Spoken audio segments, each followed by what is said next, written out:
네, 오늘은 게놈 박사 이민섭 작가님의 호모 100, 게놈 컴퍼스에서 영감을 받은 아주 흥미로운 질문을 좀 던져볼까 합니다. 네, 안녕하세요. 그 작가님 아이디어를 보니까 유전자 정보랑 인공지능 이게 만나서 디지털 나라는 걸 만들 수 있다. 뭐 이런 가능성이요? 네, 그렇죠. 우리 유전자 코드가 AI를 통해서 해석되고 이게 뭐랄까 생물학적인 한계를 넘어서는 정보로서의 나를 만들 수도 있다. 이런 이야기인데 상당히 흥미로운 관점이죠. 이민섭 작가님이 제기하는 것처럼 유전자라는 생명의 언어랑 디지털 알고리즘이 만나서 새로운 의미를 만드는 시대에 우리가 살고 있는 거거든요. 네, 이게 단순히 기술이 발전했다 이걸 넘어서서 나라는 존재 자체를 어떻게 봐야 하는지 그런 근본적인 질문을 던지고 있는 거죠. 맞아요. 특히 유전자랑 환경이 상호작용하는 거, 그 후성 유전학적 변화 같은 것까지 AI가 예측하려고 하면 더 복잡해지고 더 흥미로워지는 것 같아요. 그렇죠. 예측의 정확도가 높아질수록 더 많은 질문이 생기겠죠. 자, 그럼 이 복잡한 이야기를 한번 풀어가 보죠. 모든 것의 시작은 역시 유전자, DNA잖아요. 네, 그렇죠. 약 30억 개의 염기쌍. 이게 뭐 단순한 신체 설계도 이런 걸 넘어서는 것 같아요. 작가님 표현을 빌리면 무슨 질병 가능성, 기질, 심지어 세상을 경험하는 방식까지 다 담긴 잠재적 가능성의 나침반이다. 이렇게요. 네, 나침반이라는 비유가 참 적절한 것 같아요. 가능성과 한계를 동시에 보여주니까요. 그런데 중요한 건 그 나침반이 가리키는 방향이 뭐 절대적인 건 아니라는 거죠. 아, 그 부분. 네. 이민섭 작가님도 강조하시지만 유전자는 가능성을 제시할 뿐이고 그게 실제로 어떻게 나타날지는 환경과의 상호작용, 그러니까 후성 유전적인 요소에 따라 달라지거든요.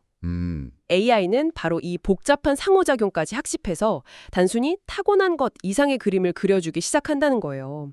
유전 정보가 가진 그 방대한 데이터, 그 잠재적인 이야기들을 AI가 비로소 읽어내기 시작한 거죠. 바로 그 지점에서 디지털 트윈 기술이 나오면서 이야기가 더 흥미로워지는 것 같아요. 네, 맞아요. 예전에는 그냥 내 유전자 정보 보고 나는 뭐 이런 병에 걸릴 위험이 높구나 이 정도였다면 이제는 이 정보를 AI랑 합쳐서 가상 환경 속에 나를 그냥 복제하는 수준까지 가는 거잖아요. 그렇죠. 시뮬레이션 하는 거죠. 이 디지털 나는 그러니까 그냥 모형이 아니라 제 유전적 특성을 기반으로 특정 환경이나 생활의식에 제가 어떻게 반응할지 이런 걸 미리 시뮬레이션 해보고 뭐 미래 시나리오까지 탐색하는 그런 동적인 존재가 된다는 거고요. 여기서 정말 중요한 점은요. 이민섭 작가님이 예측하는 것처럼 이 디지털 나가 단순히 유전 정보만 반영하는 게 아니라는 거예요. 생활 데이터 그리고 심지어는 후성 유전적 변화 가능성까지 통합해서 점점 더 정교해진다는 거죠. 아, 후성 유전적 변화까지요? 네. 그러니까 유전자가 A니까 결과는 무조건 B다. 이런 단순한 예측이 아니라요. 만약 당신이 특정 음식을 계속 먹거나 아니면 특정 스트레스 환경에 계속 노출됐을 때 당신의 유전자 발현이 어떻게 달라지고 그 결과 건강 상태가 어떻게 될지를 예측하는 거의 뭐 살아있는 정보 복제체에 가까워지는 거죠. 와, 당신의 유전자가 디지털의 세상에서 훨씬 더 풍부하고 복잡한 언어로 다시 말하기 시작하는 겁니다. 없습니다. 이렇게 알려줬어요. 그래서 제가 겁나서 생활 습관을 완전히 뜯어 고쳐서 결국 건강하게 오래 살았다고 치면요. 네. 그럼 진짜 나를 정의하는 건 그 변하지 않는 DNA 코드 자체일까요? 아니면 그 코드를 해석하고 거기에 맞춰서 내 삶을 능동적으로 만들어 나간 그 과정, 그 자체일까요? 바로 그 지점이 이민섭 작가님이 던지는 철학적인 질문이랑 딱 맞닿아 있는 거예요. 정체성이라는 게 그냥 물려받은 염기 서열, 그 고정된 정보가 아니라 그 정보 위에 쌓이는 해석의 층위들, 그리고 그 해석에 따라서 내가 하는 선택과 반응의 총합이라는 거죠. 아, 해석의 칭의와 선택과 반응의 총합. 네. AI가 제공하는 아주 정교한 해석은 우리에게 더 많은 선택지를 주잖아요. 그렇죠. 그리고 그 선택들이 다시 나를 만들어가는 거고요. 디지털 나는 바로 이 해석되고 재구성되는 나를 가장 잘 보여주는 뭐랄까 거울 같은 존재라고 할 수 있습니다.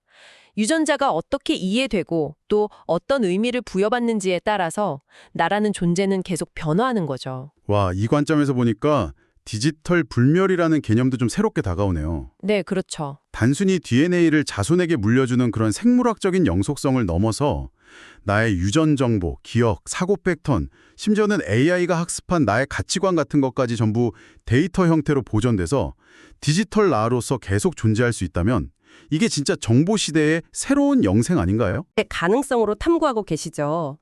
유전자가 생물학적인 몸을 벗어나서 정보로서 존재하고 가상의 시공간에서 나라는 정체성을 이어가는 거예요.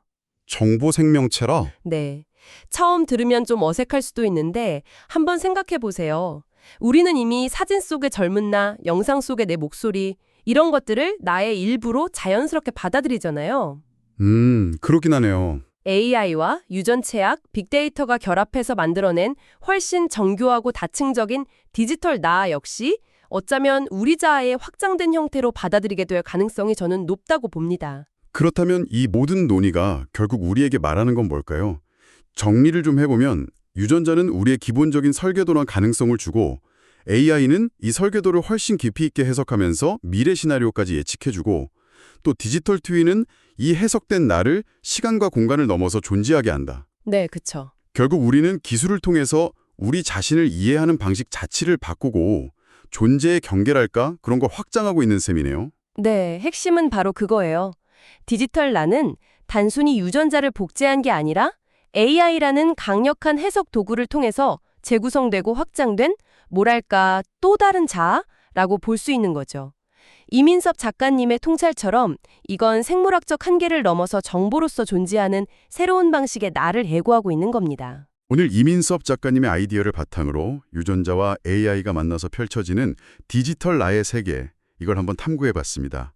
기술이 우리 자신을 이해하고 정의하는 방식에 정말 근본적인 변화를 가져오고 있다는 생각이 드네요. 그 가능성들, 또 여러 질문들을 함께 고민해 볼 수 있어서 좋았습니다. 오늘 탐구 함께 해주셔서 감사합니다. 네, 저도 즐거웠습니다. 마지막으로 청취자분들께 이런 질문을 한번 던져보면서 마무리하고 싶네요. 만약 당신의 유전자 정보와 삶의 데이터를 기반으로 점점 더 정교해지는 디지털 나가 존재한다면, 그리고 그 존재가 당신의 잠재력과 미래에 대한 새로운 통찰력을 계속 제공한다면, 그것이 당신의 현재 선택과 삶의 방식에 과연 어떤 영향을 미칠 것이라고 생각하시나요? 한번 깊이 생각해 보실 만한 흥미로운 질문일 겁니다.